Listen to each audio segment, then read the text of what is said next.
Olá, dando continuidade ao estudo do capítulo 4 do Evangelho segundo o Espiritismo, ninguém poderá ver o reino de Deus se não nascer de novo. No vídeo anterior, nós vimos ali algumas considerações, onde Allan Kardec destaca passagens do Novo Testamento onde Jesus, então, afirma claramente a questão da reencarnação. E na continuidade do capítulo 4, Kardec traz uma passagem que está no Evangelho de João, no capítulo 3, nos versículos de 1 até 12, que é o encontro de Nicodemos com Jesus.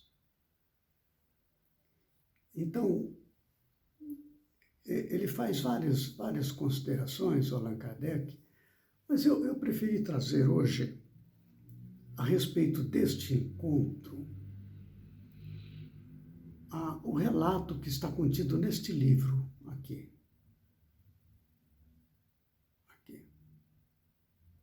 Isto.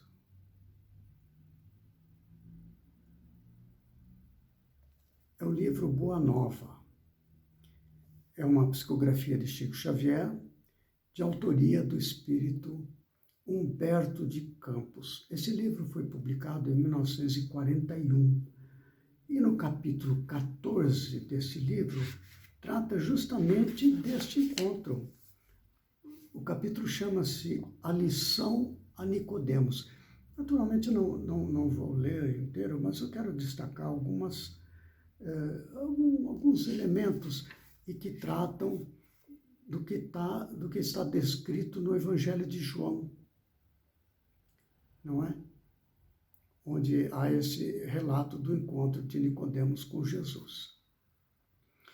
Então, eu quero destacar aqui, porque eu quero tirar deste relato uma consideração a fazer sobre como entender os textos onde esse assunto aparece. Por que tanta dificuldade, né?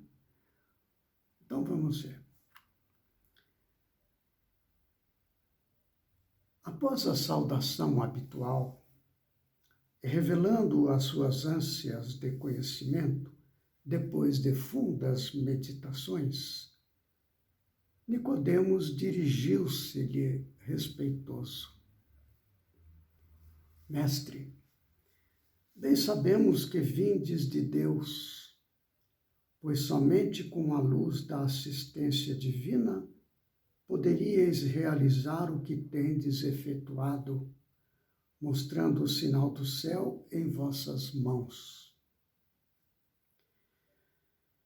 Tenho empregado a minha existência em interpretar a lei, mas desejava receber a vossa palavra sobre os recursos que deverei lançar mão para conhecer o reino de Deus. O mestre sorriu bondosamente e esclareceu. Primeiro que tudo, Nicodemos, não basta que tenhas vivido a interpretar a lei. Antes de raciocinar sobre as suas disposições, deverias ter-lhe sentido os textos.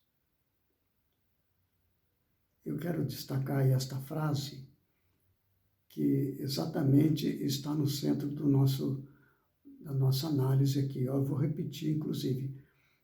Antes de raciocinar sobre as suas disposições da lei, né, deverias ter-lhe sentido os textos.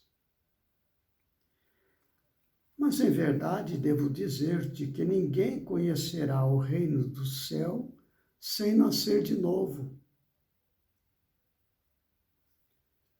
Como pode um homem nascer de novo, sendo velho?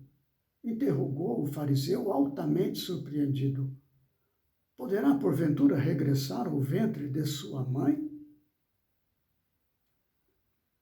O Messias fixou nele os olhos calmos, consciente da gravidade do assunto em foco, e acrescentou: em verdade, reafirmo-te ser indispensável que o homem nasça e renasça para conhecer plenamente a luz do reino.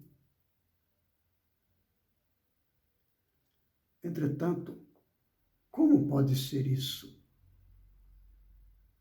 Perguntou Nicodemos, perturbado. És mestre em Israel e ignora estas coisas? Inquiriu Jesus, como que surpreendido. É natural que cada um somente testifique daquilo que saiba. Porém, precisamos considerar que tu ensinas. Apesar disso, não aceitas os nossos testemunhos. Se falando eu de coisas terrenas, sentes dificuldades em compreendê-las com os teus raciocínios sobre a lei? Como poderás aceitar as minhas afirmativas quando eu disser das coisas celestiais? Seria loucura destinar os alimentos apropriados a um velho para o organismo frágil de uma criança? Extremamente confundido, retirou-se o fariseu, ficando André e Tiago empenhados em obter do Messias o necessário esclarecimento acerca daquela lição nova. Então, veja que interessante. Então, Jesus estava, naquela noite, acompanhado de André e Tiago, como vimos no texto, né? Mas por que esse destaque de João, evangelista, né, que escreveu o Evangelho? A pessoa de Nicodemos. Quem era essa pessoa, Nicodemos, para que ele tivesse tanta importância a ponto de ser relatado no Evangelho? Nicodemos, ele era uma pessoa um fariseu, que era membro do Sinédrio. Até aí, o Evangelho de João já tinha destacado. Um príncipe entre os judeus, de João, né, no capítulo 3, né, no versículo em que trata deste assunto. Ali ele diz assim, lá no versículo 1 do capítulo 3. E havia entre os fariseus um homem chamado Nicodemos, príncipe dos judeus. Mas qual a importância disso? O Sinédrio, havia o grande Sinédrio e o Sinédrio, ou uma Câmara Baixa, digamos. O grande Sinédrio, composto de 72 pessoas, e a Câmara Baixa, de 23 pessoas. Na Câmara Baixa, a composição era, na sua maioria, de saduceus, que não acreditavam na ressurreição. Já na Câmara Alta, no Grande Sinédrio, que era composto de 72 pessoas, a maioria era de fariseus, não é?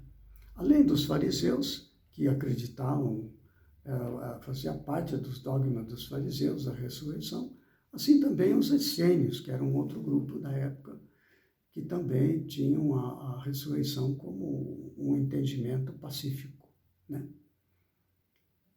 E a composição, a organização do Sinédrio tinha na sua liderança 3 pessoas destacadas. Uma era o chefe do Sinédrio, também chamado príncipe. Então você vê a importância de Nicodemos, era o chefe do grande sinédrio.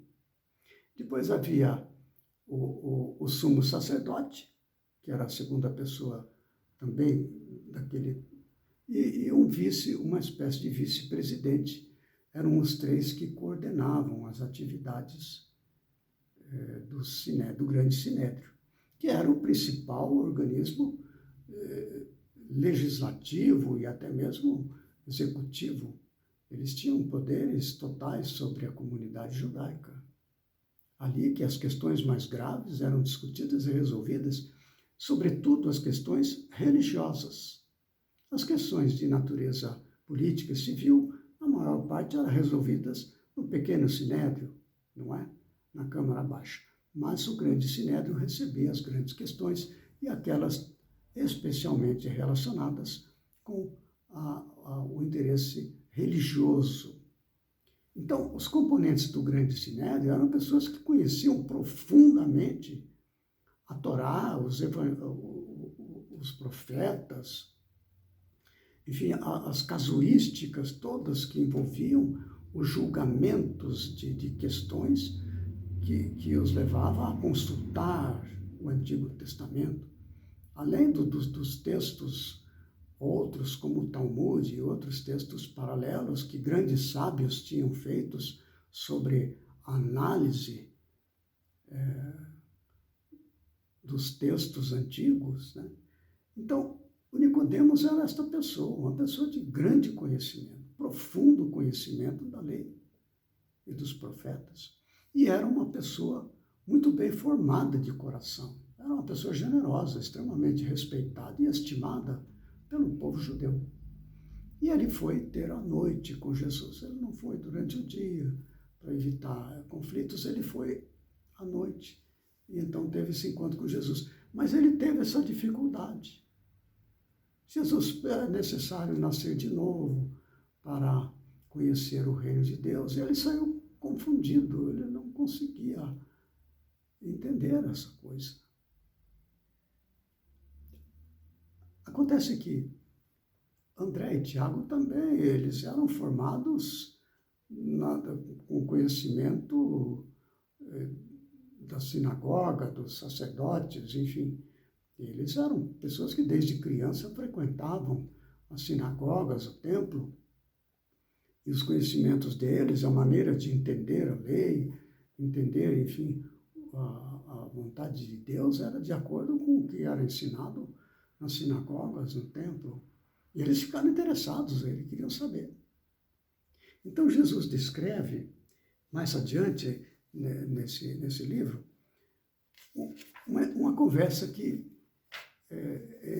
Jesus teve com Tiago e André. Tiago fez uma pergunta e Jesus, então, explica, vai dar, então, destaque a como fazer a análise dos ensinos divinos para resolver as questões da vida. Veja só o que Jesus fala para Tiago. André estava presente, naturalmente. Também tu, Tiago, estás procedendo como Nicodemos, replicou Jesus com generoso sorriso. Como todos os homens, aliás, tens raciocinado, mas não tens sentimento. Ainda não ponderaste, talvez, que o primeiro mandamento da lei é uma determinação de amor. Acima do não adulterarás, do não cobiçarás, está o amar a Deus sobre todas as coisas, de todo o coração e de todo o entendimento. Como poderá alguém amar o Pai, aborrecendo-lhe a obra? Contudo, não estranho a exiguidade de visão espiritual com que examinaste o texto dos profetas. Todas as criaturas hão feito o mesmo, diz Jesus.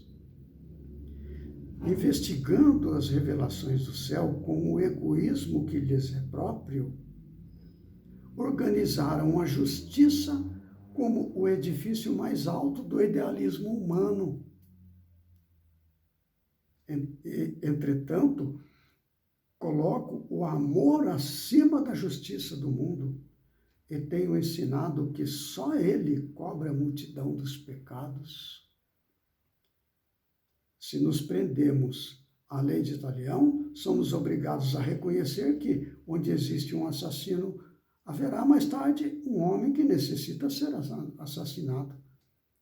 Com a lei do amor, porém, compreendemos que o verdugo e a vítima são dois irmãos, filhos de um mesmo pai. Basta que ambos sintam isto para que a fraternidade divina afaste os fantasmas do escândalo e do sofrimento. Aí está a chave das dificuldades humanas nos dias de hoje.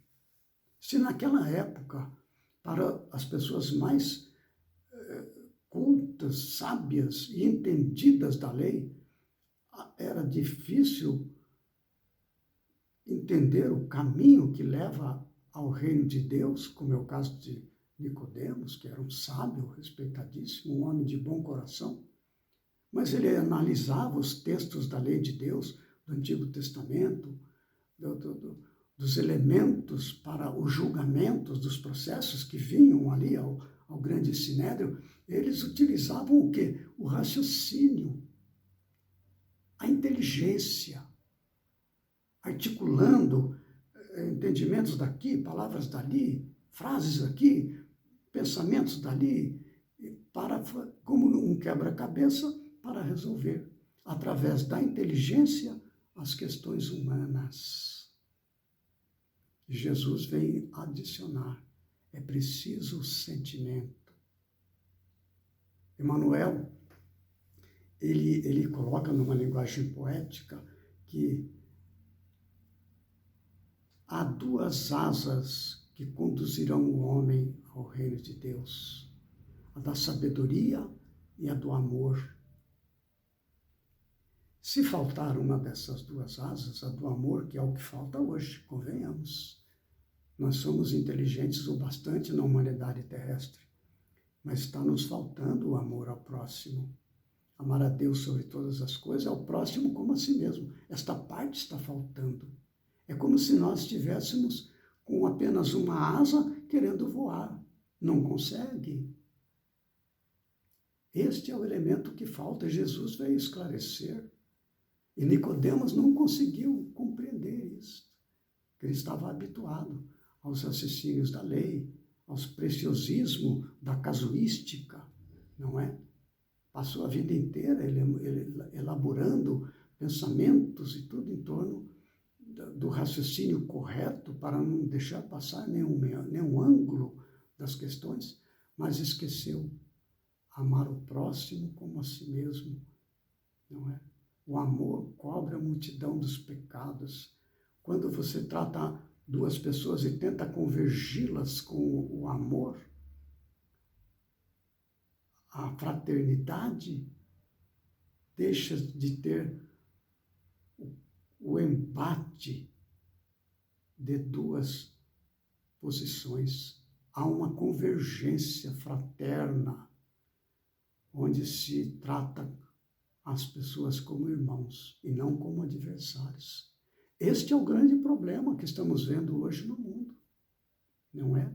Estamos com muitos raciocínios, fundamentando muito as razões de um, as razões de outro, as posições de um, as posições de outro, e estamos esquecendo da fraternidade. Então, este ensinamento que Jesus passa para Nicodemos e ali para André e Tiago, são absolutamente apropriados para os nossos dias atuais, para a nossa vida particular, pessoal, para a vida da humanidade, da nossa comunidade humana. O objetivo do viver, nós sabemos, é progredir sempre, para desbravar dentro de nós o reino de Deus. E nós só poderemos desobstruir o nosso íntimo para o aflorar do reino de Deus em nossa vida, utilizando não só o raciocínio, mas também o amor. Por isso é que no Espiritismo temos como lema, não é? Fora da caridade não há salvação. Já comentamos sobre isso. Mas aquela falta de entendimento da época, Jesus não poderia falar com a multidão. Você imagina falar aquilo? As pessoas não iam entender. Se Nicodemos, que era um sábio, não conseguia, por isso que ele, então, deixou a promessa que mandaria um outro Consolador, que haveria de esclarecer todas as coisas. Hoje a gente compreende a reencarnação como processo, a lei de causa e efeito como consequência de nossos atos e a necessidade de nos amar uns aos outros para nos libertar dos ciclos de sofrimento. Hoje a doutrina espírita esclarece aquilo que Jesus já ensinava naquela época. Então fica esta mensagem assim de lembrança para todos nós, né? Não só os raciocínios, não é? A respeito dos fatos que estão ocorrendo à nossa volta em nossos dias hoje, amanhã, depois, mas procurar sentir